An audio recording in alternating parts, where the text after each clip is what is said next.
पालघर जिल्ह्यातील तलासरीमध्ये भाजपामध्येच वाद उफाळल्याचं दिसून आलं आहे। नवीन तालुका अध्यक्षांच्या निवडीनंतर पक्षातील अंतर्गत संघर्ष पुन्हा एकदा समोर आलाय।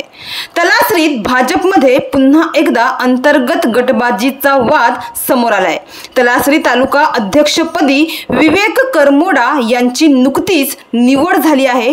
त्यांच्या नियुक्तीनंतर तलासरी परिसरात ठिकठिकाणी त्यांना शुभेच्छा देणारे बॅनर लावण्यात आले। मात्र हे बॅनर भाजपच्याच काही कार्यकर्त्यांनी हटवल्याने एकच खळबळ उडाली आहे। विवेक करमोडा यांची 2 दिवसांपूर्वी तलासरी तालुका अध्यक्ष म्हणून नियुक्ती झाली होती। या पार्श्वभूमीवर त्यांच्या समर्थकांनी तलासरी शहरात आणि परिसरात स्वागताचे बॅनर लावले होते।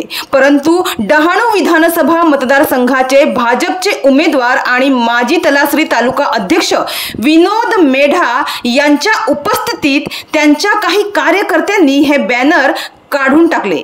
यावेळी घोषणाबाजीही करण्यात आली अशी माहिती आहे। मात्र या प्रकारामुळे पक्षातील अंतर्गत संघर्ष पुन्हा एकदा उघड झालाय।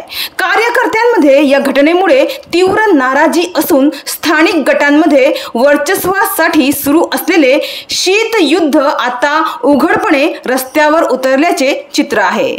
मात्र विनोद मेढा यांच्या समर्थकांनी संबंधित बॅनर त्यांच्या स्वतःच्या खर्चाने बनवलेल्या फ्रेमवर लावले गेले होते असा युक्तिवाद करत बॅनर हटवण्याचे कारण दिले।